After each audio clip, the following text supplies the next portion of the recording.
rek mooy njëkkee ak yeewu tekk wala tik lépp loo xam ne ni jëm na ci wàllu jumtukaay xarala yu bees yi ak Merry Beye Diouf donc tey dañuy waxtaane comme d'habitude ay application ak ay mbir yoo xamante ni ça sert toujours sur internet. Effectivement Pape Cheikh te tey jii nii li ma leen indil c'est dans le cadre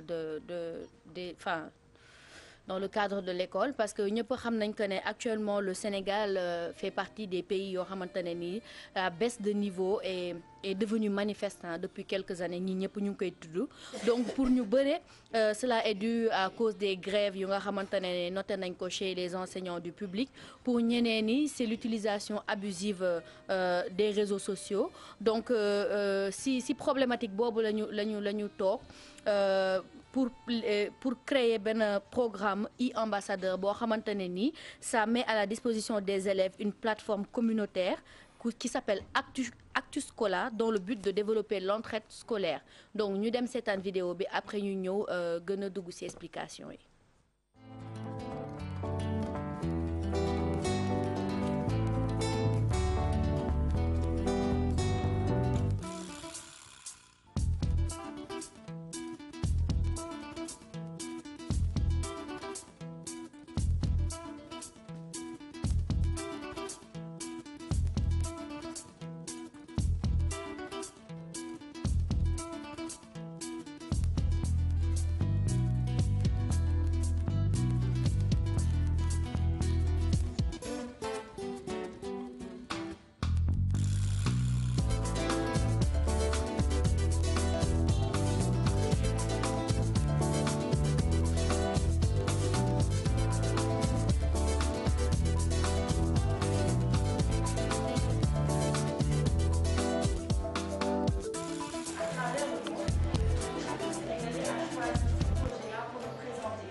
Il s'agit de développer l'entraide entre élèves en permettant à des e-ambassadeurs d'écrire des tutoriels sur leurs cours et les partager avec leurs pairs, c'est-à-dire leurs amis, les autres élèves du monde entier, grâce à la magie mondiale. En détail. Voilà, par exemple, fautes d'orthographe en français, les fautes d'orthographe les plus communes. C'est un titre. Et comme on l'a dit tout à l'heure, vous avez vu l'importance du titre. C'est l'une des choses qu'on voit le mieux et en premier. Et sur votre tutoriel, déjà par le titre et l'image, rien que par ça, il faut que vous soyez créatif. Il faut que vous montriez le, par exemple celui-là. Quand vous publiez un tutoriel qui est validé, publié, vous avez 2 points pour chaque tutoriel publié. Quand vous avez un commentaire, un ami qui commente sur votre tutoriel, vous pose une question, etc., vous avez encore 2 points pour chaque commentaire.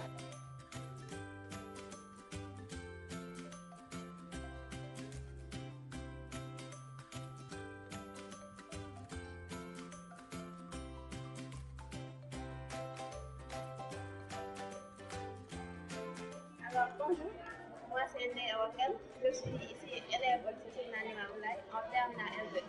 Alors aujourd'hui j'ai participé à la formation qui consiste à aider les élèves à poster des tutos pour aider leurs camarades de classe à mieux comprendre les leçons. Et je trouve ça très fun, c'était vraiment bien parce que ça donne une certaine interactivité entre les élèves, les camarades et autres choses. On m'a sélectionné sur l'e-ambassadeur pour nous présenter ce que l'on appelle un tutoriel. Donc c'est un programme d'entraide entre les élèves et ceci c'est vraiment social. Il faut qu'on s'entraide entre élèves, entre camarades et entre personnes quoi.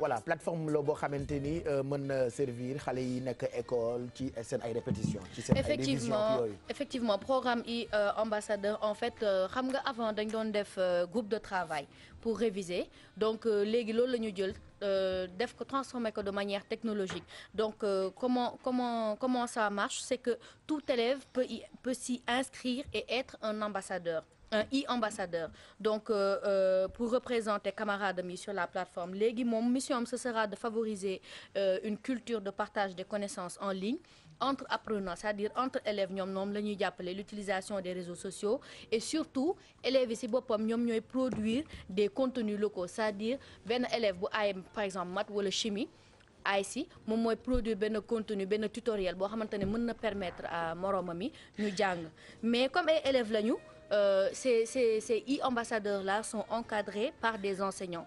Donc, ce qui veut dire que pour chaque tutoriel, il faut d'abord ñu valider benn enseignant valider ko pour mu bañ a nekk ay par exemple exercice yu faux wala ay théories yoo xamante ne ce n'est pas accrédité par les enseignants.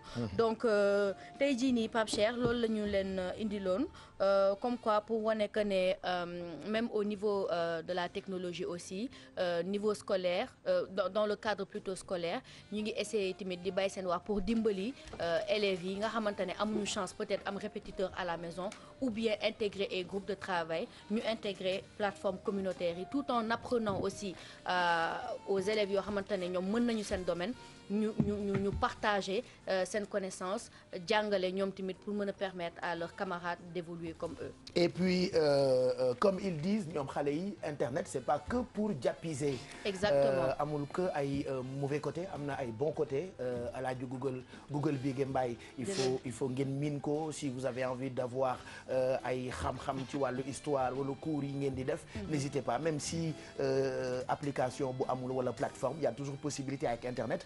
D'avoir des infos concernant li ngay jàng école. Bien sûr, il y a toujours des informations. Waaw tonton Google moom il est là pour tout le monde. Voilà ak baax la def moom mais c'est toujours valorisant pour un élève de se dire que j'ai créé un exercice ou j'ai fait un tutoriel pour que sama morom jàng ko et voilà c'est valorisant te dafay def nekk xam nga yow en appliquant des règles tu continues d'apprendre. Donc ba léegi forme de révision la. Donc loolu daal lañ leen indiloon tey muy e-ambassadeur.com bu Actu Show la. mu ngoog intéressant merci en tout cas Merry Beye replay bi mën ngeen ko am ci YouTube bi /TFM ou bien même ci page Merry Beye mën ngeen ko seetaanaat pour mën a comprendre plateforme boobu la nga xam ne ni moom la ñu présenté tey jii ci suba gi on va rester.